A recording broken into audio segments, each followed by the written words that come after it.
friend? My best friend, our best friend Jollibee.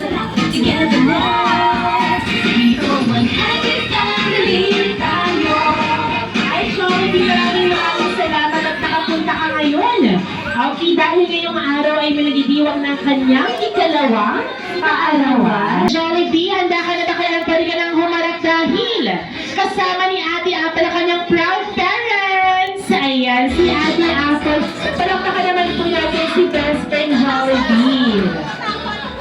Siyempre kung kayo may regalo para kay Ate Apple, siyempre hindi magpapoli si best friend Jollibee. Si Jollibee ay may regalo para sa iyo. Ito ang ating Jollibee lang.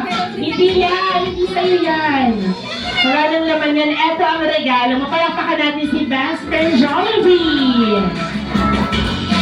Alright, syempre hindi lang yan dahil si Jollibee ay may inihandang mga wishes para kanino? Kay Ate Apple. Kaya naman Jollibee, handa ka na ba? Handang-handa na. Kaya naman Jollibee's first wish na si Ate Apple ay lumaking batang matalino. Ano naman natin si best friend Jollibee.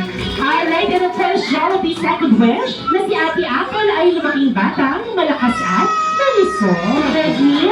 Best friend Jollibee! Ay, tingnan natin yung pagkamalakas sa palakpak si best friend Jollibee. Alright, and of course, Jollibee's final wish na si Ate Apple ay lumaking batang magasalin at magkaroon pa ng takot sa Diyos. Maraming salamat Jollibee for your wishes sa our birthday celebrant. Okay, eto syempre, sino-sino sa inyo ang gustong makitang sumayaw si Jollibee? Taas sa kamay!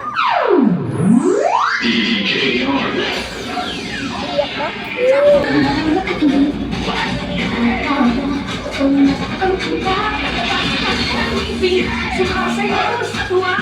Ganun ang tingin. At sila ang love. Tayo tinatalo. Hindi siya sa tawa. Sa Jollibee na tayo. Diyos hindi siya sa saya. Sa Jollibee na tayo. Palagi ba? Sa Jollibee pinasaya. Dito lang kay ako. Dito lahat pinagsama sa saya at sarap.